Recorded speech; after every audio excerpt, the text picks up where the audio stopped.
누가복음 6장 1절부터 11절까지 말씀. 안식일에 예수께서 밀밭 사이로 지나가실새 제자들이 이삭을 잘라 손으로 비비어 먹으니 어떤 바리새인들이 말하되 어찌하여 안식일에 하지 못할 일을 하느냐. 예수께서 대답하여 이르시되 다윗이 자기 및 자기와 함께한 자들이 시장할 때에 한 일을 잃지 못하였느냐. 그가 하나님의 전에 들어가서 다만 제사장 외에는 먹어서는 안 되는 진설병을 먹고 함께한 자들에게도 주지 아니하였느냐. 또 이르시되 인자는 안식일의 주인이라 하시더라. 또 다른 안식일에 예수께서 회당에 들어가서 가르치실새 거기 오른손 마른 사람이 있는지라. 서기관과 바리새인들이 예수를 고발할 증거를 찾으려 하여 안식일에 병을 고치시는가 엿보니 예수께서 그들의 생각을 아시고 손 마른 사람에게 이르시되 일어나 한가운데 서라 하시니 그가 일어나 서거늘. 예수께서 그들에게 이르시되 내가 너희에게 묻노니 안식일에 선을 행하는 것과 악을 행하는 것, 생명을 구하는 것과 죽이는 것 어느 것이 옳으냐 하시며 무리를 둘러보시고 그 사람에게 이르시되 네 손을 내밀라 하시니 그가 그리하매 그 손이 회복된지라. 그들은 노기가 가득하여 예수를 어떻게 할까 하고 서로 의논하니라. 오늘 말씀은 여러분이 안식일에 대한 이야기를 성경에 알게 될 때 늘 우리가 예수님은 안식일의 주인이다 이런 말씀이 있는 누가복음 6장 5절에 있는 말씀이 이제 앞뒤의 그 핵심이죠. 그래서 안식일의 주인이 예수님이다라는 얘기를 했고요. 그리고 이제 앞에는 밀을 이렇게 까먹는 그런 제자들의 모습이 나오고, 그리고 뒤에는 이제 손 마른 사람이 병을 고침받는 그 안식일에 대한 이야기가 나와 있습니다. 근데 이제 그 안식일을 참 좋은 일을 했어요.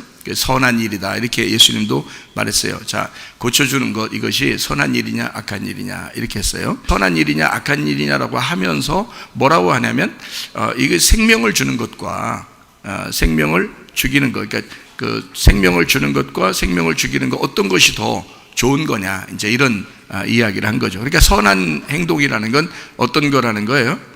생명을 주는 행동을 이야기하죠. 선을 행하는 것, 악을 행하는 것, 그것을 이야기하면서 뭐라고 하는 거냐면 생명을 구하는 것과 죽이는 것 이렇게 얘기하죠. 그러니까 생명을 구하는 것이 선한 것이다 라는 얘기고요, 생명을 죽이는 것이 악한 일이다 라고 이야기하는 거죠. 그러니까 선한 게 이거구나. 그래서 하나님은 이 땅에 아들로 내려오실 때 어떤 마음으로 내려오셨어요? 생명을 살리려고 내려오죠. 그래서 하나님이 선하다 그러는 거예요. 하나님이 선한 행동이 예수 그리스도로 이 땅에 내려온 거죠. 그래서 하나님의 선한 행동이 예수님이라는 거예요. 무슨 말인지 아시겠죠? 그래서 하나님이 선하게 우리를 구원하려고 생명을 주려고 이 땅에 아들을 보냈다. 이게 선한 행동이다. 죽이려고 하는 게 아니다. 그러니 이 손 마른 사람, 죽어가는 이 사람, 한쪽이 이제 죽었던 이 사람을 살려주는 거죠. 예, 그럼으로써 자, 너희들 모습이 어떠냐? 사실 살아있다고 하지만 죽은 모습이다. 너희들 모습이. 그래서 너희들에게 생명을, 진짜 살아있는 생명이 무엇인지를 알려주려고 온 것이다. 이제 그런 얘기예요. 그리고 이제 제자들이 밀 이삭을 이렇게 까먹습니다. 그냥 먹기는 어렵죠. 껍질이 있으니까 분명히 까먹죠. 근데 안식일 날이기 때문에 문제인 겁니다. 안식일 날이 아니면 그냥 뭐 비벼 먹든 볶아 먹든 뭐 이렇게 튀겨 먹든 뭐 도리깨질을 하든 뭐 그냥 밟아서 먹든 상관없어요. 안식일이 아니면. 근데 안식일 날에는 이걸 그냥 먹어야지 비벼 먹으면 안 돼요. 그냥 먹는 건 괜찮아요. 안식일날도 먹어야 되니까, 사람은 먹어야 사니까 안식일날에 그냥 먹으면 되는데 이거를 비볐단 말이에요. 이 비빈 게 일인 거예요. 이게 비빈 게 일인 거예요. 그러니까 요 일은 하면 안 되는 거죠. 그러니까 이걸 우리가 그냥 먹으면 괜찮은데, 그러니까 이제 한마디로 말하면 이미 까 있는 그 양식을 먹는 날이 안식일이에요. 안식일이라는 건 이미 까져 있는 거, 그러니까 껍질이 까져 있는 걸 먹는 것이 안식이란 말이에요. 그게 평안이고 기쁨인데, 껍질을 내가 스스로 깐다 이러면 율법이 되는 거예요. 이건 노력이 되는 거예요. 내 수고가 되는 거예요. 그럼 내가 일을 하는 거죠. 그럼 내가 일을 하는 거니까 그건 안 된다는 거예요. 그러니까 사람들이 딱 보고 있다가 제자들이 어떻게 해요? 막 까서 먹는 거 보니까, 아니 당신 보세요, 제자들이 이거 밀 까먹는 거 보니까 이거 진짜 안 되겠습니다. 안식일을 자꾸 어기네요. 당신이 만약에 하나님의 사람으로 이 땅에 내려오신 메시아라면 안식일을 분명히 지켰을 건데, 그런데 당신의 제자들이 안 지키는 걸 봐서 열매가 안 좋으니 당신이라는 나무도 역시 안식일을 어기는 사람인 것 같습니다, 이렇게 얘기를 한 거예요. 그러니까 제자들은 이제 이걸 까먹고서 괜히 뻘쭘했겠죠. 근데 우리가 까먹어가지고 괜히 예수님이 곤란하게 된 경우가 된 거예요. 근데 예수님은 이제 거기다 대고 이제 그 변호를 기가 막히게 하는 겁니다. 그 변호를요. 근데 이제 우리가 성경을 알면 이제 변호를 기가 막히게 한 것인데, 성경을 모르면 그 사람들 말도 맞는 거예요. 그렇죠? 그 사람들 말도 안식일에 일하면 안 되니까 편안하게 쉬라고 했는데 왜 일을 했느냐, 이렇게 보는 거니까 그 사람들 말도 맞는 거예요. 그런데 이제 예수님은 이제 이렇게 되는 거죠. 성경은 어떻게 돼 있다고 그랬어요? 성경은 그냥 우리가 읽으면 되는 게 아니에요. 이 성경은 읽으면 오히려 오해를 합니다. 여러분, 성경이라는 건요. 왜 그렇게 성경이 되어 있냐면, 이제 목사님들도 질문을 해요. 성경을 자기가 목회를 한 30년, 40년 이렇게 하고 난 다음에 이제 질문합니다. 뭐라고 질문하냐면, 제가 성경을 그렇게 많이 사람들에게 가르치고 성경을 읽고 듣고 그렇게 가르치고 설교를 해왔는데, 문제는 성경을 지금 이제 30년, 40년 목회하고 난 다음에 지금 보니까 모르겠다는 거예요, 성경을. 그러면 이제 어떻게 설교를 했다는 거예요? 그냥 읽고 그걸 듣고 그대로 이해한 대로 설교했다는 거죠. 그러면 성경을 잘못 본 거예요. 다시 말하면 지금 예수님의 제자들을 비난하는 그 사람들, 예수님의 제자들이 밀을 까먹었으니까 안식일을 어겼습니다. 그게 성경에 나와 있는 거고, 이건 정확하게 성경에 쓰여 있는 내용들이기 때문에 일하면 안 되는 거예요. 율법을 지켜야지, 율법을 안 지키면은 이게 안식일 어기는 거가 되는 거거든요. 안식일 어기면은 말이에요, 사형입니다, 이 나라에서는. 그러니까 예수를 죽여도 되는 거예요. 안식일 어긴 것 때문에 죽여도 되는 거예요. 그 사람들 입장에서는 굉장히 심각한 거예요. 그러니까 성경을 있는 그대로 딱 보니까 그런 거죠. 이거를 뒤집어서 이 성경을 이해시켜 주려고 오신 분이 누구겠어요? 예수님이에요. 이걸 성경을 이해시켜 주려고 오신 분이. 그러니까 이 성경의 내용에서는 이게 사람들이 보는 이 내용하고, 사람들은 분명히 율법을 지켜야 된다고 그러죠. 안식일날 지켜야, 범하지 말아야 된다. 우리로 말하면 예배 꼭 드려야 된다, 주일날 지켜야 된다, 뭐 이런 얘기예요. 그때 당시에는 이제 그게 굉장히 중요했거든요. 그 사람들은 목숨 걸고 하는 거니까 중요했는데, 이게 법적이니까요. 율법, 법이니까, 그 나라 법이니까. 그런데 예수님이 이제 그걸 뛰어넘어서 그 법이 왜 생겼는지를 예수님만 아는 거예요. 이 법을 주신 율법이라는 건 위로부터 내려온 비와 같은 거거든요. 위로부터 내려온 거예요. 아래에 있는 게 아니에요. 원래 위에서 하나님이 주신 거예요. 그러니 하나님의 의도가 있을 거란 말이에요. 그 의도가 속에 숨겨져 있어요. 속에 숨겨져 있고 그 겉에 율법이라는 걸 던져준 거거든요. 근데 사람들은 그 율법이라는 겉에 던져준 그걸 믿고 계속 따른 거예요. 여러분으로 말하면 이 성경을 읽고 그냥 그대로 따른 거예요, 그렇게 따지면. 그런데 예수님은 그 속에 내용에 뜻이 있다는 겁니다. 분명하게 그 율법에는 뜻이 있다는 거예요. 그 속에 의도가 있다는 거예요. 내용이 있다는 겁니다. 그 알곡이라는 게 있다는 거예요.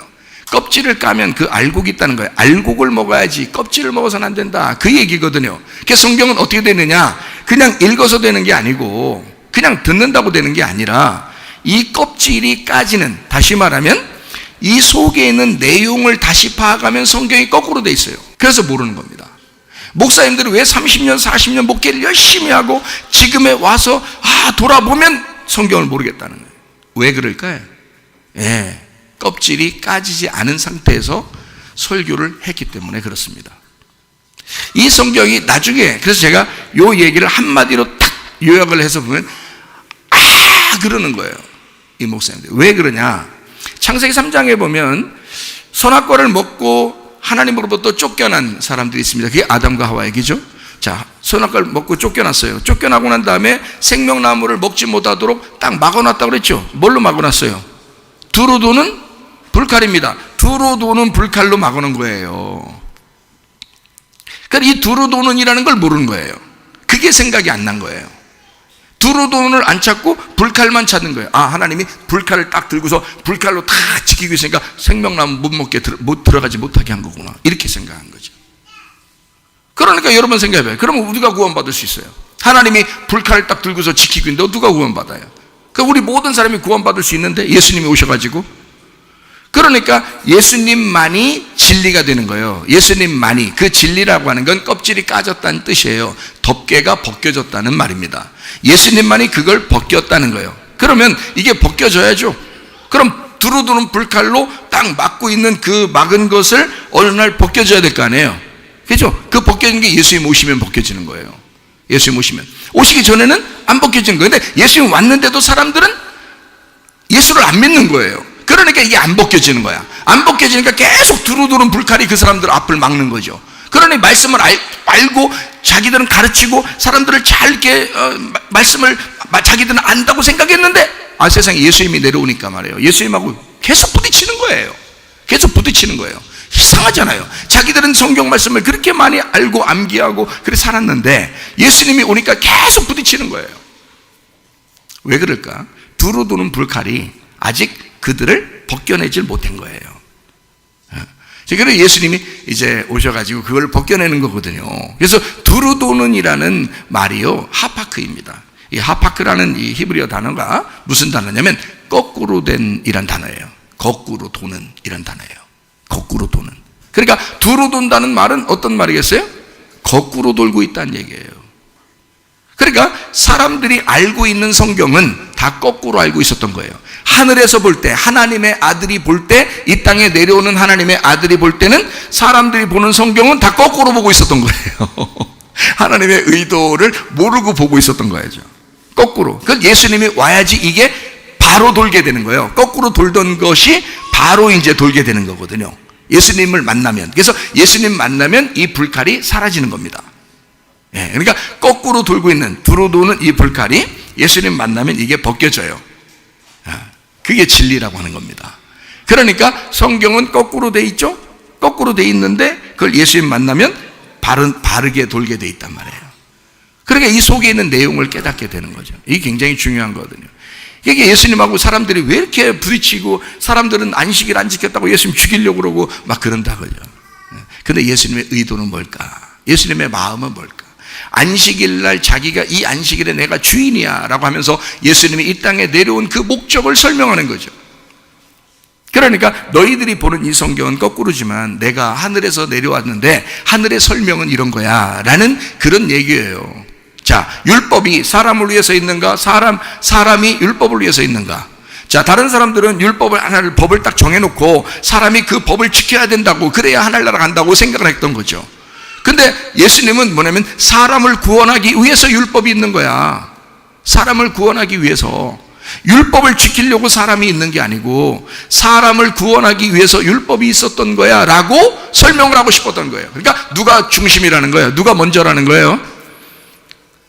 율법이 먼저라는 거예요. 왜 율법이 먼저라는 거예요? 그 사람을 위해서 지금 정해놓은 거니까. 사람을 위해서 정해놓은 거예요. 사람이 왔어요. 그 사람이 오면 이 율법을 해석한다고. 누가? 예수님이. 참 사람 대신 예수님이 이 땅에 내려와서 율법을 해석하면 우리는 해석된 율법을 가지고 살아가니까 그게 복음이 된다고요. 그래서 율법 자체가 율법으로 끝나는 게 아니라 예수를 만나면 복음이 된다는 거예요. 그러니 은혜 받고 사는 거죠. 우리가 은혜로 사는 거예요. 율법을 그대로 지켜 사는 게 아니라 율법을 초월한 예수를 믿고 은혜로 살아가는 사람이 된다, 그 말입니다. 자, 이해가 되시겠죠? 무슨 말인가? 자, 그러니까 이 율법을 율법으로 보던, 이 율법이 자기들에게 왔을 때 너무너무 그게 귀했어요. 그래서 그걸 꼭 지켜야 된다고 생각하던 사람들이 예수님이 왔더니 예수님이 뭐라고요? 누가 먼저다? 사람이 먼저다.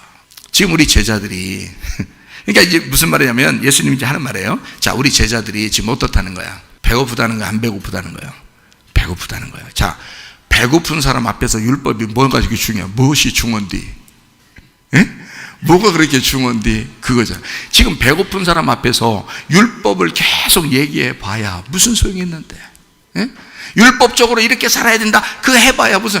율법이 항상 먼저 왔어요. 율법은 왜 왔는지를 모르고 그냥 보고 있었던 거예요, 사람들이. 근데 그 율법은 결국 누구를 위해서 있었던 거면 사람을 위해서 있었던 거란 말이에요. 사람이 먼저였던 거예요. 자, 율법이 먼저죠? 율법이 먼저인데 그것이 실제로 예수님을 만나니까 율법이 누구를 위해서 있었던 거다? 사람을 위해서 있었던 거다. 이거를 예수님이 복음으로, 율법을 복음으로 바꾼 거예요. 여러분 율법으로 구원 받을 수 있어요, 없어요? 없죠. 그럼 뭘로 구원 받아요? 복음으로, 믿음으로 구원 받아요. 그렇죠? 그러면 보세요. 율법은 뭐예요? 복음이에요. 예수님이 오셔가지고 하는 말이 이 말입니다. 율법이 너를 정죄하잖아. 정죄하니까 죄인이 되지. 그 죄인 된 사람을 구원하러 오신 분이 예수님이야. 자, 율법이 너희를 소경을 만드는 거야. 그러면 예수님이 오셔가지고 어떻게 해요? 소경의 눈을 띄워주는 겁니다. 그게 예수님이라는 거예요. 근데 사람들은 다 자기들이 소경 안 되려고 그래요. 다 눈 떴다는 거야, 다. 그러니까 예수님이 와가지고 어떻게 해? 눈 감는 것부터 먼저 해야 되는 거예요. 율법이 온 게 목적이 뭐라고요? 그러니까 눈 감게 만드는 게 율법의 목적이었던 거예요. 그렇죠? 그러면 눈 안 감으려고 자꾸 하는 거야. 눈 pä떡 뜨고서 율법을 지켜보려고 하는 거예요, 여러분. 사람들이. 그러니까 예수님이 한심하죠. 그 사람들 보니까. 율법은 와서 죄를 정하려고 왔는데 세상에 율법 한번 지켜보려고 눈 번뜩 뜨고 살고 있는 거예요, 사람들이. 그런데 거기서 딱 보니까 소경들이 있네. 이거 참 내가 말할 때 참 좋겠다. 소경 딱 부르는 거야. 소경 불러가지고 눈을 탁 띄게 하는 거예요. 사람들이 막 이것도 안식일 날 또 막 눈 뜨게 하고 그러네. 안식일 날 병 고치고 눈 뜨고 와 이러네. 그러니까 사람들이 말해요. 이게 왜 딴 날 하지 왜 이런 날 꼭 해가지고 말해요. 이렇게 생각한단 말이에요. 베데스다 연못가에 38년 동안 누워 있었던 그 사람도, 병자도요, 고친 게 무슨 날이에요? 안식일 날이에요. 안식일 날 버떡 이렇게 버리네. 아니 다른 날 일으키면 안 돼? 그런데 왜 그날 38년 동안 거기에 있었는데 말이에요. 하필 왜 그날 안식일 날 와가지고 일으키냐 이거예요. 그리고 일으켰으면 좋아. 일어나라. 그것까지는 좋아. 그건 안식일 안 범한 거예요. 그래 놓고 또 하는 말이 굳이 또 거기서 네가 들고 있는 그 들것 있잖아. 누워서 온 그 들것 있잖아. 그거 들고 가라. 들고 가면 또 일이요, 이게 또. 그 예수님이 얼마나 이게 안식일을 범한 거예요. 그 사람들이 저렇게 못 믿겠다는 거예요. 안식일을 범하니까 그것 때문에 못 믿겠다는 거야. 아니 좋은 일 한 건 좋겠다 이거야. 좋다 이거야. 그것까지는 이해한다 이거야. 그런데 왜 또 이걸 들고 가라고 그래요? 그건 못 믿겠다 이거야. 그거는 왜? 안식일이라는 것을 철저하게 지키는 규범이 있어요. 그 사람들은 그 율법의 규범이 있는데 그거를 어겼다는 거예요, 예수님이. 그게 싫다는 거예요. 그게 막 죽이고 싶다는 거예요, 예수님을. 세상에 그냥 또 안 지키면 안 지킨 거지 뭘 또 죽이려고 그래요. 사람들이 말이요. 마스크 쓰면 썼지 왜 안 쓴 사람 죽이려고 그래요. 생각해봐. 이상하잖아. 그것도 안 쓴 사람이 마스크 쓴 사람 뭐라고는 안 하잖아. 근데 마스크 쓴 사람은 또 안 쓴 사람 뒤지게 뭐라 그래요. 참 희한해. 그것도 예수님 마음 품어야 돼. 다 그렇잖아요. 자, 뭐 내용을 모른 거야. 속에 있는 내용을 모른 거예요. 예수님께서 안식일 날 이제 이것을 밀을 까먹는 이 제자들에 대해서 사람들이 비난하니까 하는 말이, 야, 먼저가 뭐냐? 안식일을 왜 있는 거냐? 안식일이 뭐냐? 안식일이 뭔지는 아냐? 안식일이 뭐 하는 거냐? 쉬는 날이요. 쉬는 날이요. 쉬는 날에 배고파 죽겠는데 쉬겠냐? 야, 배고파 죽는데 잠도 안 와. 배고프면. 그런 말 많이 하죠. 연세 드신 분들은 꼭 이렇게 뭘 드시고 주무시고 싶다 그러죠. 왜냐하면 배고프면 허전해 잠이 안 온대요. 예? 자, 마찬가지요. 예수님이 그러잖아요. 야, 배고프다잖아, 내 제자들이. 배고프면 일단 먹어야 될 거 아니요. 그럼 껍질까지 먹냐? 거기 지나가다 지금 밭이 있어가지고 그냥 그걸 이렇게 손으로 이렇게 훑으면 지나가다 바람 쐬면서 그냥 속 훑었는데 이만큼 들어있네, 이만큼. 이걸 그냥 씹어 먹어야 돼요. 이걸 비벼 먹어야 돼요. 비벼 먹어야지 당연히. 그냥 어떻게 먹냐고. 그래서 이거 비벼서 먹었다 그래. 응? 먹었어. 배고파서 그런겨. 그럼 뭐예요? 니네 율법 지키려고 그거 꼭 비비지 말고 그냥 씹어 먹어. 니는 먼저 씹어봐. 니네 그렇게 씹어 먹어봐. 배고플 때. 그게 거칠거칠해서 들어가나. 그러나 우리 제자들 먹고 싶어서 그래서 그래도 그 껍질 까가지고 말이에요. 이거 먹으려고. 우리 제자들이 훨씬 훌륭한 거야. 왜 훌륭한 거냐? 잘 생각해. 니네는 지금 껍질을 그냥 있으면 그대로 둬야 된다고 생각하지만 우리 제자들은 껍질은 꼭 까야 된다. 우리 제자들 생각에는 껍질은 꼭 까야 된다. 이렇게 생각하고 있잖아. 껍질은 꼭 까져서 먹어야 되구나. 이거를 알려주는 거잖아. 우리 제자들이 훨씬 더 똑똑하고 훌륭한 거다. 여러분, 하나님의 말씀이 있는 그대로가 좋아요? 껍질이 까져서 알곡 있는 그 말씀이 좋아요? 여러분 자신이 가라지와 같은 껍질이 있는 그런 사람이 되길 원해요? 아니면 알곡 신자가 되길 원해요? 알곡 신자가 되길 원하죠. 비비세요. 비비시라고. 비비시면, 여러분 비벼지면 말이에요, 이 알곡이 껍질하고 같이 있을 때 막 비벼지면 엄청 오늘거리면 아프다고요. 아픈데 여러분도 그래서 그 고통이 그래 오는 거야. 하나님께서 그냥 고통을 허락하시는 이유는 여러분의 어려움 당하고 뭐 이런 문제들 있잖아요. 가정의 문제도 있고, 돈의 문제도 있고, 자녀의 문제도 있고, 뭐 질병의 문제도 있고 이렇잖아요. 뭐 더 나아가 뭐 범세계적인 나라의 이런 건 신경도 안 써. 여러분 신경도 안 써.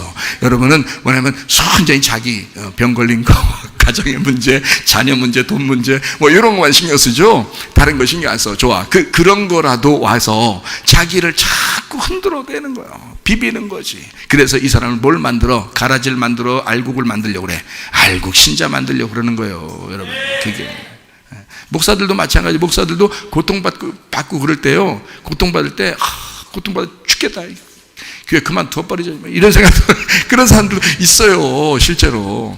그런데요, 그 시간이 하나님이 사랑하는 시간이라고요. 하나님이 그 목사를 목사답게 만드는 시간이라고요. 그런 과정이 지나고 나면 안식이 온다고요. 진정한 안식이. 이게 다 까면 먹는 게 안식이요. 먹는 게. 까져 있으니까 깔 때까지는 고통이지만, 까져 있는 상태에서 딱 씹어 먹으면 어떻게 돼요? 이 알곡이 들어가가지고 나하고 어떻게 돼? 결혼하잖아요. 이 알곡이 나한테 들어가서 결혼하잖아. 그래서 둘이 한 몸이 되잖아. 결혼하면 다 서로 한 몸이라며. 결혼하면 남편과 아내 둘이 한 몸이라며.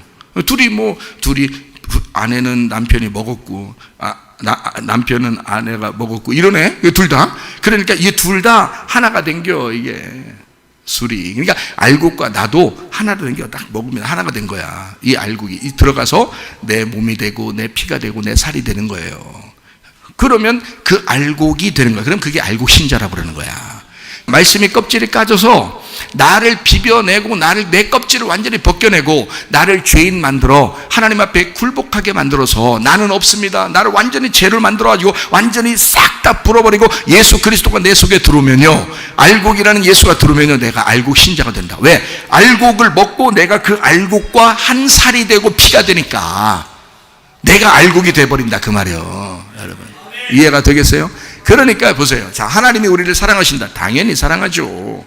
아가페 사랑 아시죠? 아가페 사랑, 하나님이 아가페 사랑 하신다고요. 여러분 아가페 사랑 할 수 있어요, 없어요? 못해요. 말로만 못하는 게 진짜 못해요. 이게 아가페 사랑이라는 건 아무나 할 수 있는 게 아니야. 아가페 사랑은 아무나 하나 이러잖아. 아무나 하나 안 되는 거야. 아무나 못해요. 이건 아가페 사랑은 아무나 못하고요, 뭐만 할 수 있어요. 우리는 아가페 사랑을 받으면 필레오를 할 수 있는 거예요. 필레오 사랑. 그래서 성경에는 아가페 사랑과 필레오 사랑이 있어요. 어떤 게 더 고차원적이에요? 필레오 사랑입니다. 필레오 사랑이 더 고차원적이에요. 다른 사람들은 다 뭐라 그래요? 아가페 사랑이 다 고차원적이라고 하죠. 당연합니다. 아가페 사랑이 당연히 고차원적인데, 그 아가페 사랑이 내 속에 들어와서 내가 그 아가페 사랑을 받은, 하나님의 사랑을 받은 사람으로서 내가 진짜 사랑을 알았습니다, 그래서 나도 주님을 사랑합니다 라고 고백하는 필레오가 우리한테는 소중한 거라고요. 주님이 나를 사랑하시는 거는 내가 사랑하든 안 하든 주님이 날 사랑하신 거예요. 그러나 어느 날 우리가 회개하면서 이걸 깨달은 거야. 주님이 날 사랑하셨구나를 깨달았어. 자기 목숨을 버리면서 날 사랑했구나를 깨달았고, 내가 그거를 고백하는 거예요. 주님, 나도 주님을 사랑합니다. 이렇게 필레오로 고백했을 때 그건 굉장히 하나님께서 우리를 받아주시는, 이제 오늘 드디어 너와 내가 결혼하게 되었다 그러는 거죠. 자, 아가페 사랑만 할 때는요, 결혼은 아닙니다. 하나님이 이 땅에 내려오셔 예수님이 십자가 못 박혀 돌아가시니까 여러분 아가페 사랑하니까 여러분과 결혼한 것 같아요? 아니에요. 결혼은 혼자만 해요? 둘이 같이 해야 돼요? 둘이 같이 해야 되는 거예요. 결혼을 여러분 잘 생각해야 돼요. 결혼은 둘이 같이 하는 거예요. 둘이 어떻게 뭐라고 하고서 결혼해요? 둘이? 나 너 미워해 이러고 결혼하나요? 나 너하고 같이 살기 싫어 이러고서 둘이 결혼하나요? 아니죠. 난 당신을 사랑합니다 라고 꼭 얘기하고 결혼하더라고요. 그죠? 그러면 한쪽 사람만 얘기해요? 둘 다 얘기해야 돼요? 둘 다 얘기해야 돼요. 신랑은 우리를 사랑한다, 이쪽 신부를 사랑한다고 네 아멘 사랑하겠습니다 뭐 이게 딱 고백했는데 신부 그러면 남편을 이렇게 신랑으로 맞아들이면서 사랑하겠습니까? 글쎄 잘 모르겠어요. 좀 이따 1년 살아보고서 제가 고백할까 합니다. 야 갔다가 1년 후에 와. 그러죠. 예. 이거는 결혼이 성립이 안 된다고요. 신부가 나도 사랑합니다 라고 할 때 둘이 딱 붙는 거죠. 그래야 그게 결혼인 거지. 그렇죠? 한쪽 사람만 한다고 그게 결혼이 아니죠. 그러면 하나님이 아들이 돼서 이 땅에 오셔서 우리를 사랑하시고 죽으신 것은 아가페 사랑이에요. 하나님이 날 사랑하겠다고 고백한 것입니다. 이미 주님께서는 우리를 사랑하겠다고 고백한 거예요. 나는 평생 내 목숨을 내걸고 우리 신부인 교회를 내가 사랑하노라. 나는 그렇게 사랑하겠습니다. 결심합니다. 나는 그렇게 살겠습니다 했는데 옆에 신부들이 교회가 하는 말이 우리가 하는 말이 글쎄 우리는 몇 년 지나고 봐서 이렇게 잘해주는 것 같으면 내가 사랑한다고 하고 아닌 것 같으면 내가 사랑한다고 안 하고 그걸 못 믿겠습니다. 이거는 내가 살아봐야 할 것 같습니다. 뭐 이렇게 고백을 한다면 결혼이 어떻게 성립되냐고요. 결혼을 일단 하고 살아가는 거거든요. 그 결혼이 어떻게 이루어져요? 둘 다 사랑한다고 고백할 때 주님 내가 잘 모르지만 한번 사랑해 보겠습니다. 내가 변함없이 내 남편을 내 아내를 사랑하겠습니다 라고 고백할 때 그때 결혼이 성립하는 거거든요. 한번 두고 보고요. 한번 해보고요. 그러면 반드시 헤어집니다. 그리고 헤어져야 마땅합니다. 생각해 보세요. 자, 한 사람 두 사람이 다 똑같이 사랑합니다 하고서 그걸 끝까지 지킬 때 결혼인 거지. 한 사람이 사랑한다고 해놓고 안 지켜. 그러면 결혼식 날 고백한 것이 거짓말이네. 이건 거짓말로 결혼한 거네. 그렇죠?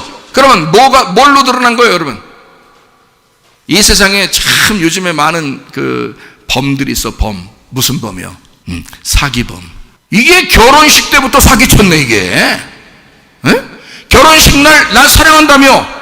그리고 자기가 그만큼 그래도 한번 해보려고 그렇게 자꾸 자기도 기도하면서 해보려고 그렇게 해야 당연한 거 아니겠습니까? 그런데 막 결혼하자마자 이제 넌 내 거야 그러더니 그다음부터 막 술 퍼마시고 그냥 후드러 패버리고 그냥 막 욕해버리고 그냥 자기 맘대로 살고 나가서 막 늦게 들어오고 지 맘대로네. 자, 결혼 생활을 유지해야 돼요, 말아야 돼요? 여러분 같으면 마음 착해서 내가 착해서요 예수님 믿으니까요 그냥 결혼 생활 유지할래요. 알았어, 그렇게 하시라고. 아직 결혼이 성립이 안 된 거예요. 사기친 겁니다. 여러분은 결혼 상대를 잘못 고른 거예요. 사기범하고 결혼한 것입니다. 진실한 게 아니죠. 결혼이 아직 안 된 거죠. 사기죠. 남편은 아내를 위해서 충성을 다해야 합니다. 아내는 남편을 위해서 충성을 다해야 합니다. 그게 결혼이거든요. 사랑한다고 하는 그 말은 그냥 그 말 자체가 있는 게 아니라 그걸 필레오로 내가 행함으로 나타낼 때 진짜 그 사랑을 내가 반응하고 그 사랑을 내가 선택할 때 그때 진짜가 되는 거거든요. 그런데 그렇게 말해놓고 사기치는 겁니다. 사람들이. 계속 살아야 되나요? 그렇지 않습니다. 제발 여러분 남편들이여 아내를 사랑하시기를 바랍니다. 아내들이여 제발 남편에게 복종하시기를 바랍니다. 제가 남편이 아내를 자꾸 사랑하라고 그렇게 얘기하고 남편이여 목숨 내걸고 여자를 그렇게 사랑하라고 자꾸 그렇게 교회에서 얘기하니까 말이에요. 여자들이 막 기세 등등해가지고 남편 대들고 반항하고 바가지 긁고 막 이런단 말이에요. 네가 그 결혼 약속을 깬 거야. 왜 바가지 긁어? 왜 그렇게 못 살게 굴어? 왜 이렇게 반항해? 왜 이렇게 뭐 잘해보자고 하는데 잘해보려고 하는데 왜 이렇게 반항하고 왜 이렇게 못 살게 굴고 왜 이렇게 딴소리하고 그러냐 이거야. 말이 얼마나 많은지 몰라 여자들이요. 남자들은 그래도 바가지 긁진 않아요. 왜냐면 깨지면 또 사와야 되니까 자기가. 그러니까 안 긁어 아예. 그 남자들은 말이 많진 않아요. 그래도 집에 가면요 여자가 말이 많아. 제가 지금 말하는 것은 행복하고 기쁘고 좋은 즐거운 그런 결혼 생활을 하라고 지금 얘기하는 거잖아요. 그런데 왜 한쪽이 깨냐고. 그거를 남자가 먼저 깨는 사람이 있어요. 그래서 남자가 노력하는데 여자가 깨는 사람이 있다고요. 그게 왜 그러냐고. 도대체가 서로 노력해야 됩니다. 네 거요? 남편이 네 거냐고. 왜 네 맘대로 하려고 그러냐고. 왜 네 거냐고. 네 생각대로 왜 다 껴맞추려고 하냐고. 자, 아내가 네 거요? 왜 자기 그대로 다 끼워 맞추려고 하냐고. 내비둬, 그냥 내비둬. 예수 안 믿고 교회 안 다니면 그러면 그냥 방종하니까 그거는 그냥 헤어지는 게 낫지만, 예수 믿고서 그냥 두면요 자유합니다. 그게 결혼 생활이라는 거예요. 나를 믿어줬으니 내가 당신을 위해서 충성하겠습니다. 그래야 될 거 아니에요. 서로가 노력해야죠. 필레오라는 사랑은요 서로가 노력하는 사랑입니다. 일방적인 사랑이 아니에요. 일방적인 사랑은 아가페예요. 그래서 성경에는 신랑과 신부가 어떻게 사랑하느냐에 대해서 나올 때 무슨 사랑으로 나올까요? 아가페로 나와요. 왜 아가페로 나올까요? 성경이니까. 성경은 신랑이 예수님이고 신부가 나니까. 성경에서는 그 얘기를 하고 싶은 거니까. 그래서 신랑이신 예수님이 나를 위해서 아가페 하신다고요. 그래서 신랑이 신부를 사랑해야 된다라고 말할 때는 항상 아가페로 나온다고요, 여러분. 그러면 일반적으로 우리 교회에서 또는 이 사회에서, 이 세상에서는 여러분 그 아가페보다 더 초월적인 아가페 사랑을 받은 남편이, 아가페 사랑을 받은 아내가 필레오 해야 된단 말입니다. 내가 선택한 거 아니요, 내가 그 남자를 선택한 거 아니요, 그 여자를 내가 선택한 거 아니요, 필레오로 아가페 사랑을 받고 사랑하면 그 필레오가 완성되지만, 아가페 사랑을 받지 않고 이 사랑을 하게 되면 이게 에로스로 끝나버린다 이 말이에요.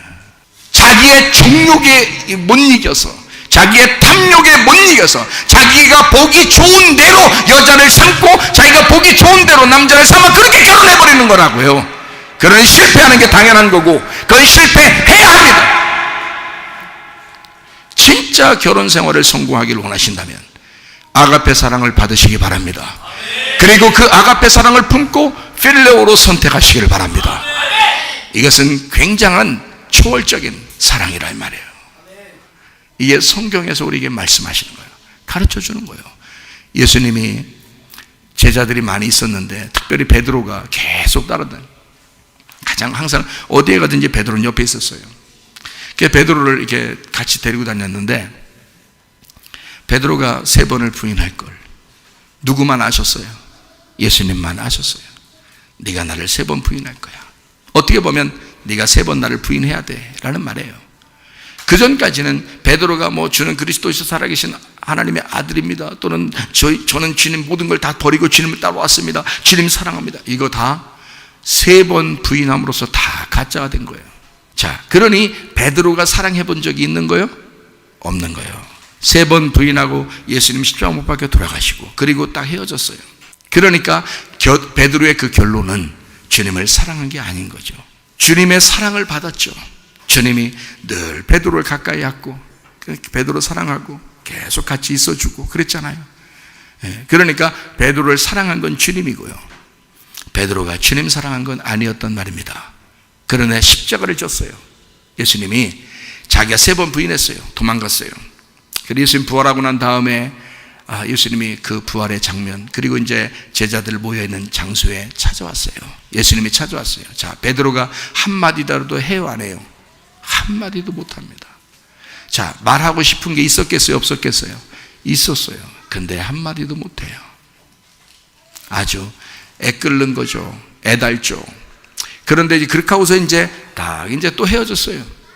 그래서 베드로가 이제 자기 갈릴리 바다에 간다는 거예요. 자, 이제 나 예수님 그냥 떠나서 나 고기나 잡고 살게요, 이런 의미예요? 자기 원래 처음에 갈릴리 바다에서 주님이 자기를 부르셨을 때 그 모습대로 자기가 거기로 돌아가서 주님 다시 만나고 싶다는 거예요. 주님 다시 만나고 싶다는 거예요. 처음으로 돌아가 내가 첫사랑을 한번 만나고 싶다, 그 첫사랑을 한번 만나 회복하고 싶다는 그런 마음이에요. 그러니까 거기에 갈릴리 바다에 있을 때 말이에요, 예수님이 거기에 찾아오셨어요. 베드로가 예수님 찾을 수는 없거든요. 예수님이 찾아와야 돼요. 그걸 뭐라 그래? 은혜라 그러는 거야. 여러분이 예수님을 찾는 게 아니라 예수님이 여러분을 찾는 거란 말이에요. 그게 은혜라는 거예요. 여러분 여기 앉아있기만 하면요 말씀은 계속 나갑니다. 예수님이 여러분 찾는 거예요. 은혜라고 하는 게 그게. 그래서 베드로를 찾아 왔는데요, 베드로가 평상시에 할 말이 많았다는 거예요, 많이 없다는 거예요? 평상시에 할 말이 많다는 거예요. 근데 할 말을 못했어. 그때 예수님 부활하고 나서 자기 제자들한테 왔을 때 자기 할 말이 많은데 못한 거예요. 무슨 할 말이 있었겠어? 미안해요. 죄송해요. 내가 진짜 그러려고 온 게 아닌데 그 상황을 내가 모면하려고 그러다 보니까 그랬어요. 내가 진짜 주님 사랑한 게 아니었네요. 별 얘기를 다 하고 싶을 거 아니에요. 눈물도 흘리고 싶고요. 진짜 막 통곡하고 싶을 거 아닙니까? 그런데요, 그 말을 못한 거예요. 그리고 고기 잡고 있는데 주님이 찾아오신 거예요. 예수님이 찾아왔을 때 이 베드로가요, 얼마나 할 말이 많고 얼마나 주님 보고 싶었냐면, 아직 물이 있는 배가 물에서 좀 떨어져 있었거든요. 그런데 거기서 뛰어내립니다. 물론 수영을 했으니까 그런 거 여러분 같으면 뛰어내리면 안 돼요. 잘못하면 그냥 갑니다. 그래서 뛰어내리자마자 그냥 가버려요. 물론 주님 부활시키겠지만 그렇게 쉽게 결단하면 안 됩니다. 그냥 베드로 뛰어내렸어요. 늘 갈릴리 바다에서 고기 잡던 베드로니까 수영은 어마어마하게 잘했을 겁니다. 그렇게. 그래가지고 거기서 막 수영을 하면서 나왔어요. 자, 수영하면서 나오니까 이게 숨이 가빠 안 가빠요? 숨이 가빠요. 헐떡헐떡헐떡 겁니다. 네? 헐떡헐떡 하면서 주님께 그 베드로에게, 자, 베드로는 먼저 얘기하고 싶었지만 말을 할 수가 없는 거예요. 말이 안 떨어지는 거예요. 그죠? 입이 안 떨어져. 근데 그래서 예수님 물어봅니다. 뭐라고 물어보냐? 네가 나를 사랑하느냐? 물어봐요. 그게 아가페 사랑입니다. 네가 나를 아가페 사랑할 수 있느냐라고 물어본 거예요. 그때 베드로가 뭐라고 얘기했냐면, 주님, 제가 당신을 필레오 사랑합니다. 그렇게 말했습니다. 그러면서 주님께서 내 양들을 네가 돌보고 네가 내 양들을 먹이고 그래라 그랬어요. 두 번째 또 물어봅니다. 주님께서 네가 나를 아가페 사랑할 수 있느냐라고 물어봤어요. 그때 베드로가 말합니다. 주님, 제가 당신을 필레오 사랑합니다 라고 대답했어요. 세 번째 주님께서 말하기를, 야, 그러면 네가 나를 필레오 사랑하느냐 라고 물어봤어요. 그게 제가 거기에다가 말을 갖다가 의미를 집어넣어서 해석을 여러분에게 해준다면, 이렇게 하면 여러분 해석이 금방 이해가 됩니다. 야, 그러면 네가 드디어 필레오 사랑을 깨달았다는 말이냐, 이 말이에요. 그러니까 베드로가 거기서 근심하며 조심스럽게, 그가 아마 눈물이 글썽글썽했을 거예요. 그러면서 주님께 세 번째 마지막으로 고백합니다. 주님, 제가 당신을 필레오 사랑합니다 라고 했습니다. 주님께서 내 양을 먹여라, 내 양을 돌봐줘라. 그렇게 자기 양을 네가. 자, 그러면 베드로하고 예수님이 어떻게 됐다는 거예요? 둘인데 하나가 됐다는 거야. 거기 갈릴리 바닷가에서 뭐 했다는 거야? 야외 결혼했다는 거야. 거기가 야외 결혼식장이요. 그 야외 결혼식장이 그때부터 있었어요.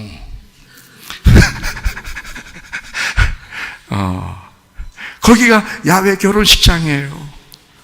베드로하고 예수님하고 하나 되는 결혼식. 이해가 되십니까?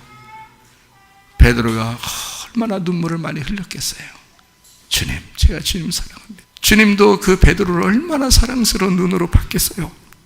내가 너를 얼마나 사랑했는데, 네가 나를 3번 부인한 거 난 다 알고 있었다. 근데 네가 필레오 사랑을 드디어 깨달았구나. 그래서 나를 사랑한다고 네가 선택했구나. 내가 너를 선택해서 너를 불렀는데 이제 네가 나를 선택하는구나. 네가 나를 선택해 주는구나. 너하고 나는 이제 둘이 아니라 하나다. 오늘 결혼했다. 여러분, 예수님을 3년 반 동안 따라다녔다고 결혼하는 게 아닙니다. 교회를 3년 반 동안 예배드렸다고 여러분 결혼한 게 아닙니다. 여러분의 고백에 여러분은 필레오로 고백하셔야 합니다. 주님, 나는 다시는 당신을 떠나지 않겠습니다. 나는 변함없이 주님의 믿음을 선택하겠습니다.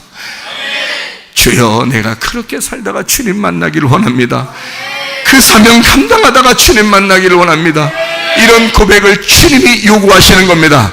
그거를 억지로 요구하면 율법이 되지만, 그것을 은혜를 베풀고 사랑해주고 아가페 사랑을 해주고 네가 그것을 깨달았다면 그걸 선택해라. 이것은 은혜의 선택이에요. 복음의 선택이 된다, 그 말입니다. 오늘 이 자리에 와서 여러분과 제가 뭐 해야 되나요?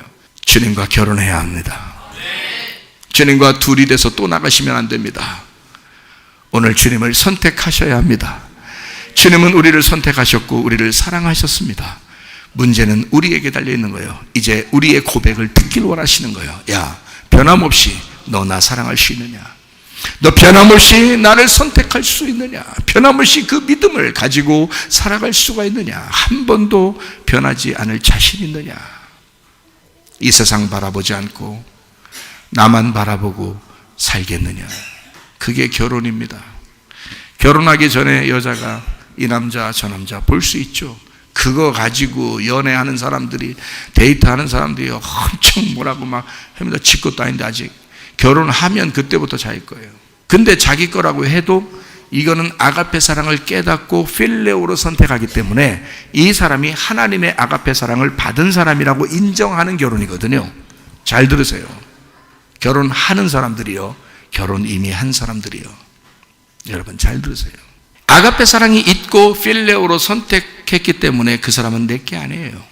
하나님의 사람입니다. 자기 거라고 오해할 때 자기 거를 만들고 싶으니까 바가지도 긁는 거죠. 자기 거라고 생각하니까 다른 사람 보지 않고 자기만 봐야 되니까 그건 해야죠. 예수님도 그렇게 말하잖아요. 음란하지 말고 간음하지 말고 이 여자만 바라봐라, 이 남자만 바라봐라. 그렇게 음란하지 말고 간음하지 마라, 이거죠. 그게 뭘 얘기하는 거예요? 예수만 바라봐라 그 말 아니에요. 여러분과 제가 예수만 바라봐라, 예수 바라보면 뭐가 나와? 아가페가 나와. 그 아가페가 나오니까 그걸 가지고 필레오, 그 아가페의 필레오를 하라는 거예요. 그게 결혼 생활 아닙니까? 그게 주님 안에서의 교회 생활 아니겠습니까?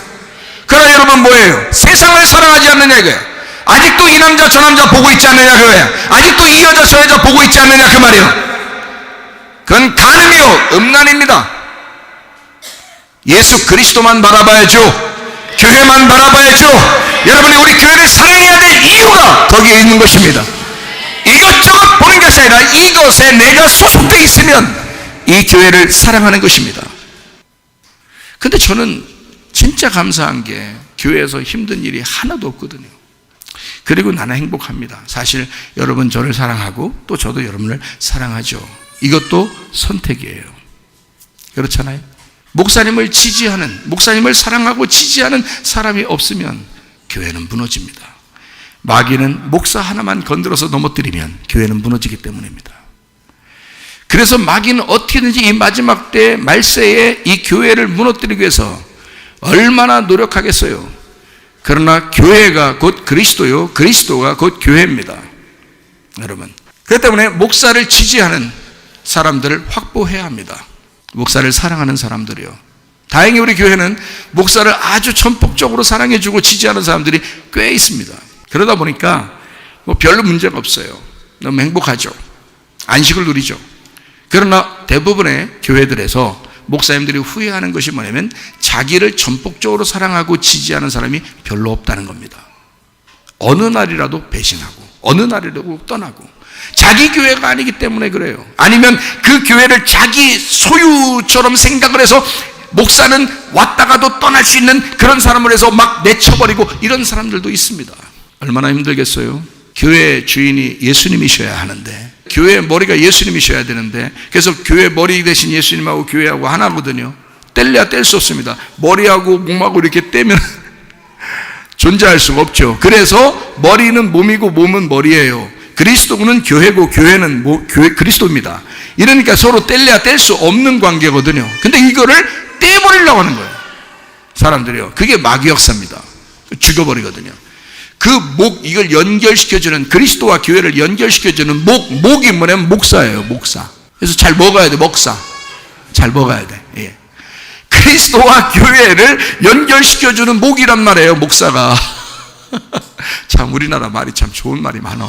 그래서 목사는 먹기만 잘하면 말이에요, 이게 머리하고 몸하고 살아나요. 근데 목사를 그냥 먹는 것도 싫어하고 틈만 나면 그냥 어떻게든 헐뜯어버리고 그냥 물고 뜯어서 어떻게든지 넘어뜨리고 싶어하는 작자들인데 그건 마귀입니다. 예레미야 같은 경우 유다가 멸망하기 전에 예레미야가 마지막 눈물의 선지자잖아요. 근데 예레미야 같은 경우에 그 옆에 꼭 따라다니면서 예레미야 말씀을 꼭 다 적었던 사람이 있어요. 그게 누구냐면 바룩이라는 사람입니다. 하나님은 그 시대에 예레미야를 물론 구원하지만 유다가 멸망되는데 예레미야와 바룩을 같이 구원합니다. 하나님이요. 같이 있었어요. 예레미야는 바룩이라는 사람이 있었습니다. 모세는요, 여호수아와 갈렙이 있습니다. 그죠? 아론과 훌과 같은, 여호수아와 갈렙이 있습니다. 다니엘은요? 다니엘의 세 친구가 있습니다. 전폭적으로 서로 지지하는, 그리고 서로 사랑하고, 도와주는 그런 사람들이 있습니다. 교회도 마찬가지예요. 목사가 그게 없을 때 힘이 없는 거죠. 자, 성경에 보면 가라지가 나오죠. 가라지. 그냥 예수 모실 때까지 그냥 두라고 그래요. 다 그냥 없애버리려고 그래요. 그냥 두라고 그래요. 가라지는. 그죠? 여러분, 그 가라지에서 막 교회에서 말썽이 일으키고 그러면 가라지 같잖아요. 여러분 생각할 때. 그죠? 교회에서. 이제 제가 이렇게 물어봐도 아닌 것 같아요. 이제 그 가라지는 말썽 일으키는 것 같잖아요. 그러면 아니, 다른 말 것 같아. 이렇게 생각하는 거예요. 가라지는요, 말썽 일으킵니다. 일으키는데 혼자 말썽 일으키는 거예요. 혼자 꼴통해. 혼자 욕하고, 혼자 그러고, 혼자 기분 나쁘다 그러고, 혼자 아무한테 영향이 없어. 영향이 아무한테도 없어. 그냥 혼자 그러는겨. 혼자 성질이 더럽고, 혼자 욕하고, 혼자 그냥 누구 헐뜯고, 혼자 그냥 괜히 혼자 그러는겨. 근데 아무도 동조 안 해. 그런 사람이 교회에 있어요, 없어요? 있어요. 그거는 주님 오실 때까지 그냥 둬라. 그때 심판하게. 그거는 교회에 해를 끼치는 게 아닙니다. 그거는요. 잘 들어요. 성경을 그러니까 잘 해석해야 돼. 그렇지 않으면 엉뚱하게 생각해요. 그냥 가라지 다 뽑아버리려고 그래요. 그거 아니라고. 혼자 그러다가 뭐 나가면 할 수 없지만 그냥 안 나가고 그냥 있는 사람들도 있어요. 그러면 그냥 둬야 돼. 그거는 혼자 그러는 거예요. 그럴 때는 살살 긁어주면 돼요. 살살. 너 잘났다. 살살 긁어주면 돼요. 너 잘났다. 이러면 좋아요. 가라지니까, 자긴 가라지니까 너 잘났다. 네가 말한 게 다 옳다. 너 잘났다. 그러면 다른 사람한테 영향도 못 미치고 그냥 혼자 그러다가 혼자 너 잘났다 그러면 엄청 기분 좋아해 또. 가라지입니다. 알곡들은요, 사람에게 칭찬받고 싶어 하지 않습니다. 묵묵하게 숨어서 일합니다. 아무 나타내려고 하지도 않습니다. 자, 보세요. 가라지는 그냥 둬라 그랬어요. 그러면 뭐는 안 되냐? 교회에서 문둥병은 안 됩니다. 문둥병은. 레위기서 13장 14장에 보면 문둥병이 나오죠.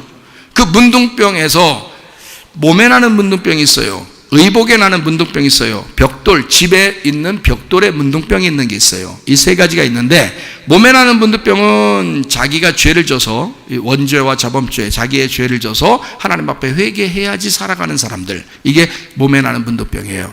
오히려 머리끝에서 발끝까지 머리 다 이게 문둥병이 덮이면 정합니다. 깨끗해진 겁니다. 왜 그러면 죄가 다 드러났다 그 말입니다. 가늠한 여자처럼 다 드러났다. 이런 사람은 죽을 수밖에 없는 거예요. 그러니까 자기가 날 죽여주십시오. 하나님 나 없애고 주님을 위해서만 살게요. 이렇게 되는 사람이에요. 몸에 나는 문둥병은 다 퍼지면은 정하고요. 중간중간 이게 옷으로 가릴 수 있고 이러면 안 됩니다. 그러면 이제 부정한 거예요. 아직 다 드러날 때까지는. 자, 의복에 나는 문둥병이 있습니다. 의복 나는 문둥병은 습관에 대한 문둥병이고 행동에 대한 문둥병입니다. 그리고 세계 역사의 흐름에 대한 역사의 흐름의 문둥병입니다. 이럴 때는 이 옷은요, 빨아야 돼요. 빨아가지고 문둥병이 없어졌다 그러면 괜찮고, 이게 빠른데 이게 또 퍼지고 있어요. 그러면 그걸 찢어야 됩니다. 그 부분을 찢어냈는데 그래도 또 퍼지고 있어. 그러면 그건 불태워버려야 됩니다. 못 입습니다. 그거는요. 자, 집에 대한 문둥병은, 이 집은 교회를 말하는 거예요. 교회. 그러니까 이 교회에 대한 문둥병의 벽돌이라는 게 각자 한 사람 한 사람인데, 그 벽돌에 문둥병이 있는 사람 것이 있어요. 자, 어떤 사람은 그냥 가라지니까 그냥 두면 돼. 근데 어떤 사람은 꼭 뒤에서 목사 욕하는데 혼자 욕하다가 그냥 혼자 그냥 열받아가지고 혼자 여기다 그냥 막 북을 끌면서 쓰러지고 이러면 괜찮은데, 이 사람이 꼭 뒤에 가서 전화를 해. 전화를 해가지고, 좀 목사님 요즘 이상한 거 아니야? 뭐 그건 좀 그렇게 말한 건 좀 너무 심한 거 아니야? 딱 이렇게 해버리면 그쪽에서, 하긴 그래요. 좀 들어보니까 그러네. 자, 야, 사모님이 좀 그러면 안 되지 않아? 자, 자기 혼자 열받아가지고 쓰러지면 괜찮아요. 그건 가라지야. 그건 그냥 두면 돼. 근데 문둥병은 안 돼요. 뒤에서 전화하기 때문에 그렇습니다. 뒤에서 전화하면 사람들이 그 외에 동조하는 사람이 생겨요. 동조하는 사람이 생기면 그게 문둥병이야. 벽돌이 지금 하나 시작된 벽돌, 문둥병이 시작된 그 벽돌이 있어요. 그런데 옆으로 번져나가기 시작합니다. 그러면 여러 개의 벽돌을 빼야 되는 거예요. 그래서 시작된 벽돌이 어떤 건지를 발견하고 그거를 뽑아야 됩니다.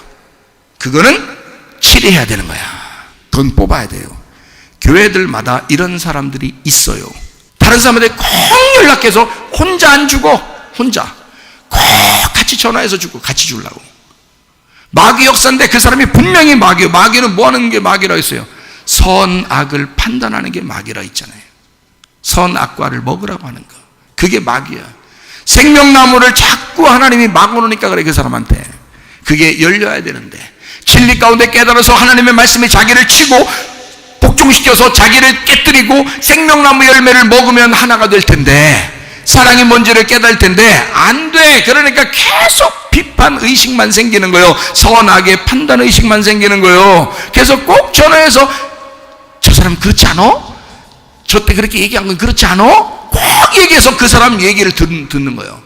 그래서 그렇지, 그렇지, 너도 그렇지, 너도 그렇지. 또 다른 사람 전화해. 또 그렇지, 그렇지.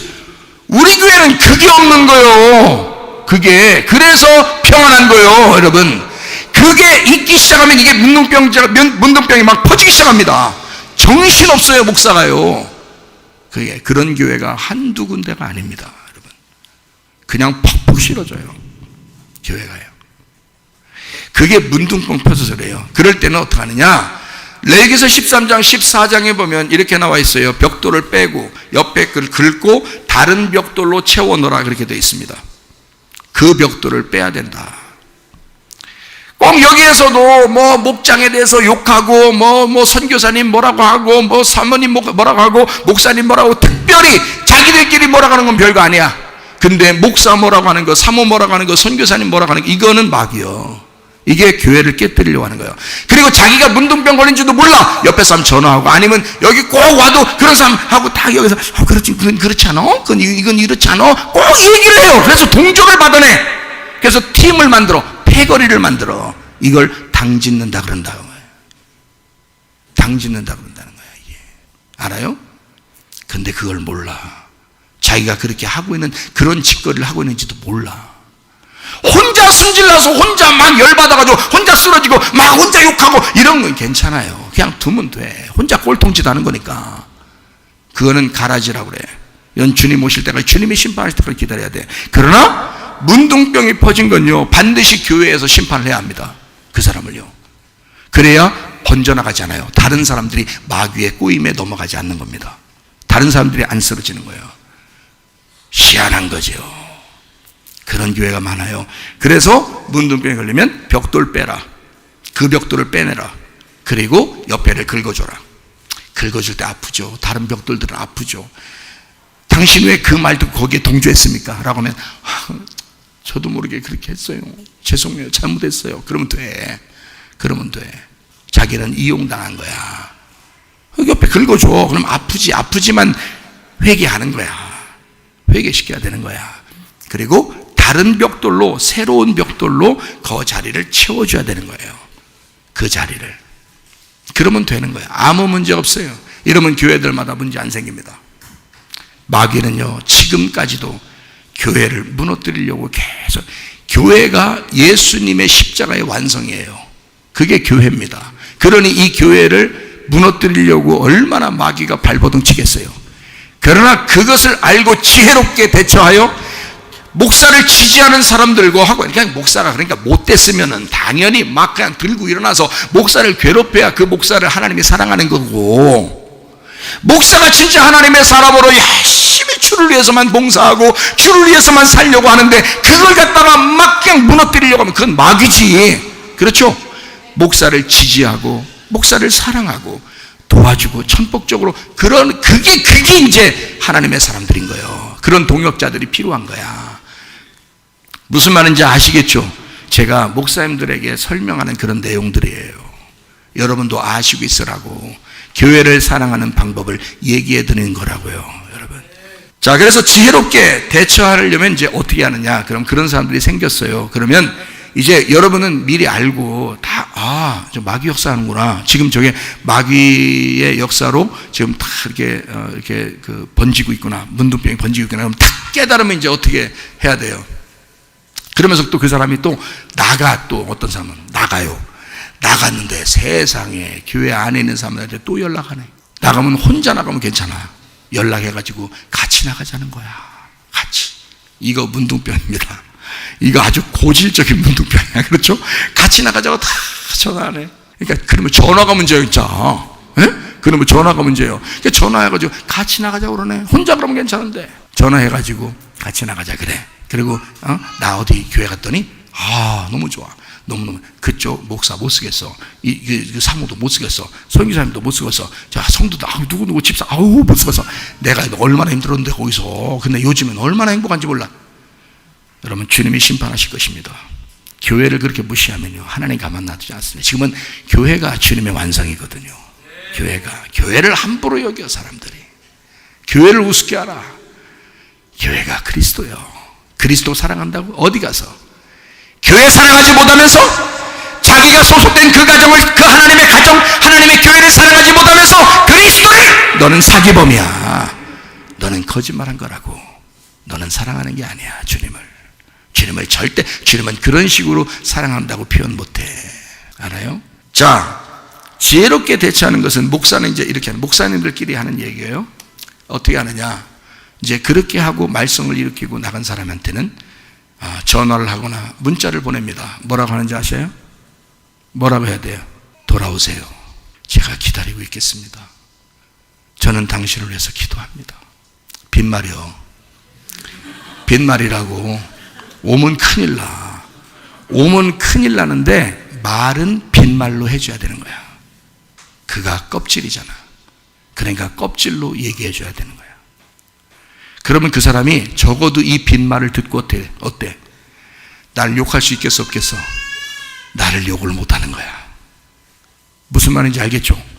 이거야. 이게 지혜야. 목사님들한테 가르쳐 드리는 거 제가 교회를 알으라고 그러는 거예요. 여러분도. 우리는 누구하고 동행해야 돼요? 지혜로운 자와 동행해야 되는 거예요. 지혜로운 자는 아가페 사랑을 철저히 깨달은 사람이야. 자기가 죽는 사람이야. 날마다 자기 자신을 쳐서 복종시키는 사람이요. 그게 아가페 사랑 가진 사람이에요. 그게 지혜로운 사람이에요. 그런 사람과 동행하는 거예요. 미련한 자는 교회를 해롭게 하려고 해. 목사를 해롭게 하려고 그래. 어떻게든지 사람들하고 이간시키려고 그래. 자, 이런 것은 하나님도 심판합니다. 그 사람하고 사귀면 해를 받습니다. 하나님하고 떨어져요. 조심해야 되는 거야. 자, 고난이라고 하는 게 있어요. 목사님들도 고난이 와요. 그 고난이 온다는 것은 아직 산꼭대기 정상이 아니라는 것입니다. 계속 올라가는 과정이에요. 그래서 고난스러운 겁니다. 그러나 산꼭대기에 올라가면 어떻게 해요? 어느 날 우리의 인생에서 마무리가 되는 곳에 오게 되면, 그 결론을 알게 되면, 신선한 바람과 행복함이 밀려옵니다.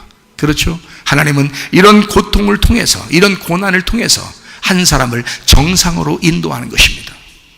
산꼭대기의 정상으로 인도하는 거예요. 그래서 그 목사님들에게 저는 그렇게 이야기합니다. 하나님이 목사님을 너무 사랑하시는가 봐요. 참 사랑하시는 사람이다. 고난이라고 하는 것은 완전함이 아니죠.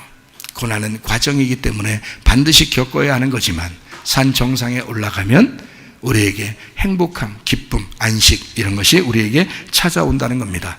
천국이라는 말씀을 받으면 죽었던 우리는 살아나고 그것이 정상에 도달한 것임을 알게 될 것이다, 그 말입니다. 하나님이 사랑하는 겁니다. 목사는 말씀을 하나님으로부터 받으셔야 하는 겁니다. 밑에서 하나님 앞에 예배 드린다고 우리는 많이 올려보낸다고 그래요. 그거 바벨탑에 불과합니다. 하나님 우리에게 예배를 성공하려면 위로부터 내려오는 말씀이 있어야 된다는 거예요. 배워서 되는 게 아니라, 땅에서 배워서 되는 게 아니라, 신학교 나와서 되는 게 아니라 위에서 내려오는 말씀이 있어야 된다는 거예요. 위에서 오는 영의 말씀, 영과 진리의 말씀으로 영과 진리의 예배를 드리는 자를 우리 하나님은 찾으시는 것입니다. 그래서 그 영이라는 그 말씀을 진리로 벗겨서 그 말씀의 의미를 깨닫게 되는 것, 이것이 진정한 예배라, 그 말입니다. 이해가 되시겠습니까? 아피에미라는 말이 있죠. 마태복음 6장에 나와 있는, 마태복음 18장에 또 나와 있는 용서하라라는 말입니다. 너희가 용서하면 너희도 용서를 받을 것이다. 아피에미, 무슨 의미라고 그랬어요? 보낸다, 떠나보낸다, 가게 한다, 포기한다, 버리다, 면제한다, 죄책감에서 벗어난다, 이혼한다, 취소하다, 탕감하다, 용서하다, 모임 해산, 끝내다, 이런 말이거든요. 자, 이 의미가 뭐예요? 진정으로 용서하라는 겁니다. 사람이 괴로운 게 왜 괴로워요? 사람 관계 때문에 그런 거예요. 사람 관계 때문에. 남편과 아내도 마찬가지예요. 부모 자녀도 마찬가지예요. 친구도 마찬가지예요. 교회도 마찬가지입니다. 사회에도 마찬가지예요. 직장도 학교도 마찬가지입니다. 사람 관계 때문에 미치겠는 거예요. 그러나 진정한 용서가 내 속에서 있는가? 자, 어떻게 떠나보내라는 거예요? 내 마음을 떠나보내라는 거예요. 어떻게 떠나보내라는 거예요? 누구한테 보내라는 거예요? 하나님 아버지에게 보내라는 거예요. 하나님 아버지 책임져 주세요. 내가 못하겠어요. 내가 담당하려고 내가 막 생각하면 생각할수록 열나니까 하나님, 내가 용서합니다. 진짜 하나님에게 돌려보낼 테니까요. 하나님, 나 진짜 용서가 내 속에 있게 해주세요. 그래야 안식이 올 거 아닙니까? 그래야 평안이 올 거 아닙니까? 그래야 기쁨으로 살 거 아닙니까? 그래야 행복하게 살 거 아니겠습니까? 그것이 없이 지옥 같은 삶을 사는 것은 용서하지 못해서 그런 거예요. 진정으로 내 마음에서 떠나지 못해서 그런 거예요. 누구에게 떠나보내라고요? 하나님 아버지에게 떠나보내라고요. 그렇게 떠나보내실 때까지 기도하시라, 그 말입니다. 이해가 되시겠습니까? 질병과 고통, 불안과 두려움, 초조, 이 모든 것이 떠나보내질 때, 불안과 초조와 두려움과 질병과 고통도요, 내가 자꾸 생각이 나니까 그러는 거예요. 자꾸 생각이 나니까. 그러니까 힘든 거야. 그러나 이것을 건전하게 떠나보내시라고요. 보내버릴 건 보내버리자. 화장실 가서 보내드릴 건 과감히 보내드리자. 보내야지. 그거를 안 보내고 자꾸 쳐다보며 연민을 가지면 안 된다, 이 말이에요. 예? 보내드릴 건 과감히 보내드리자. 하루에 한 번이나 두 번씩 보내드리잖아요, 여러분. 예? 화장실 가서 다 보내드리잖아요. 고이 당신을 내가 모시고 있다가 고이 보내드리겠습니다 하면서 내리면서 말이에요. 다 보내드리잖아요. 근데 왜 나를 죽이는 그런 불안과 초조와 두려움과 슬픔과 미워함을 왜 우리는 보내지 않느냐, 그거야. 그게 똥 같지 않느냐. 너희에게 그 괴로움을 주는 그런 더러운 냄새나는 똥 같지 않느냐, 이거야. 그거를 보내야 된다, 이거지.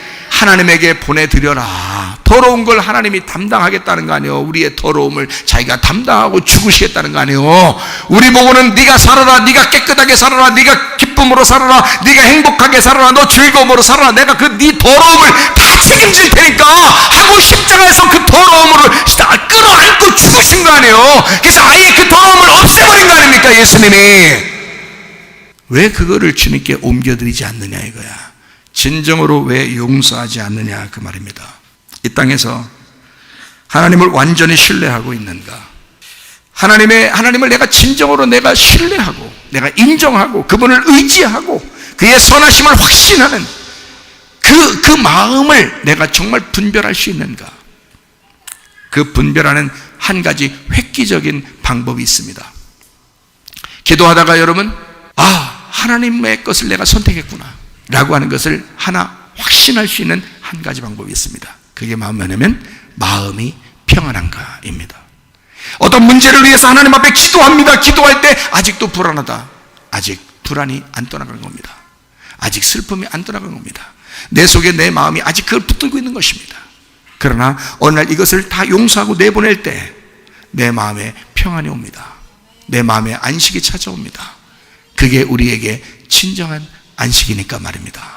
그 천국으로 사는 사람이 있고, 이것을 아직도 떠나보내지 못해서 그걸 부둥켜 안고 불안하고 슬프고 초조하고 두려워하고 괴롭고 고통스럽게 살아가는 사람들, 그 지옥을 사는 사람들도 있다, 그 말이에요. 우리 주님께서는 이 땅에 오셨어요. 사람이 죽인다고 해도 진리를 말해야 되겠다는 거야. 진리를 말해야 되겠다는 거야. 너희들이 말하는 건 다 껍데기야. 껍데기. 그래서 그냥 무조건 어떻게든지 율법을 지켜야 돼 라고만, 안식일을 지켜야 돼 라고만 말하고 있지만 내가 생각하는 건 달라. 이 사람들 배고프잖아.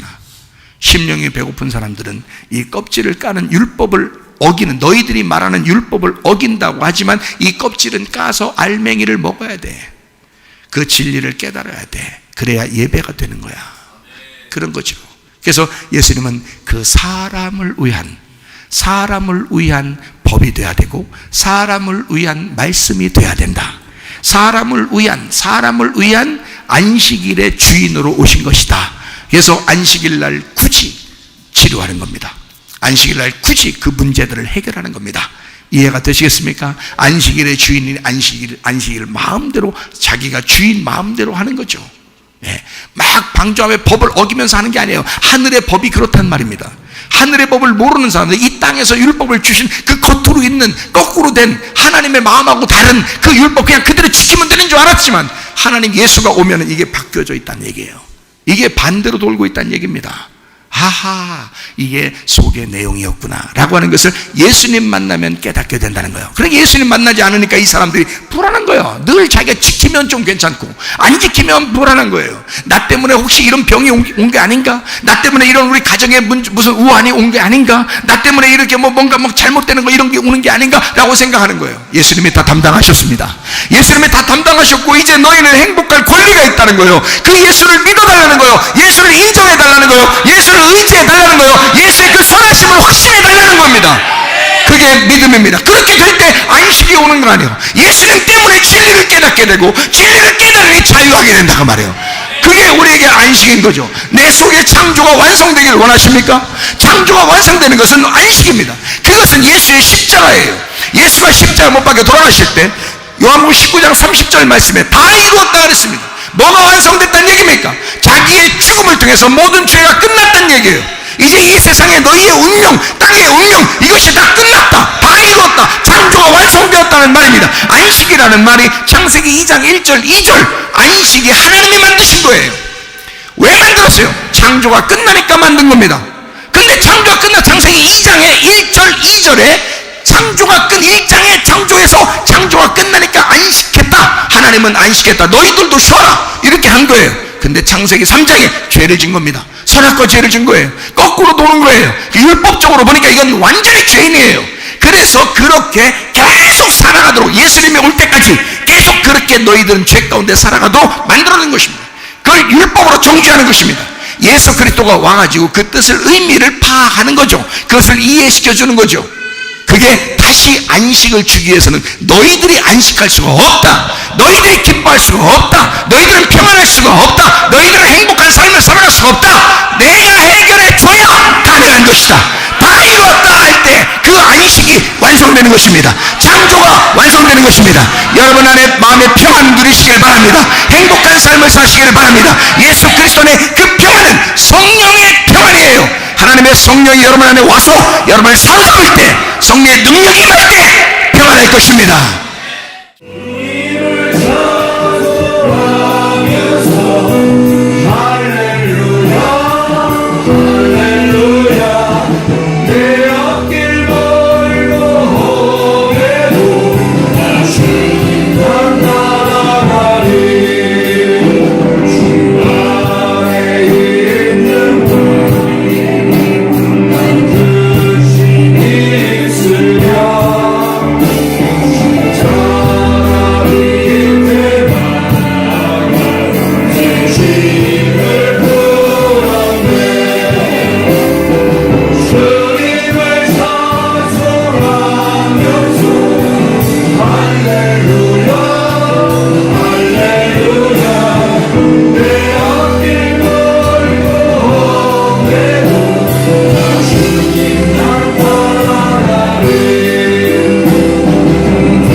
그래서 하나님 앞에 기도할 때 우리 하나님 아버지, 주여 내 마음 안에 성령의 평안이 있는가?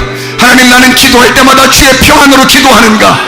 하나님 아버지, 주여 내게 응답이 있는가? 나는 하나님을 전적으로 신뢰하고 내 마음 안에 안식을 누리고 있는가? 주님의 뜻 가운데 진리 안에 자유하고 있는가? 나는 하나님 말씀을 깨닫고 있는가? 나는 주님을 진정으로 따라가는 사람인가? 나는 주님을 신뢰하며 믿는 사람인가? 우리 하나님 아버지, 나를 점검하고 분별하게 하시고 하나님 주님의 성령의 평안이 우리 안에 있게 도와 주옵소서. 기도합니다. 우리 하나님 아버지여, 사랑과 은혜를 감사를 드립니다.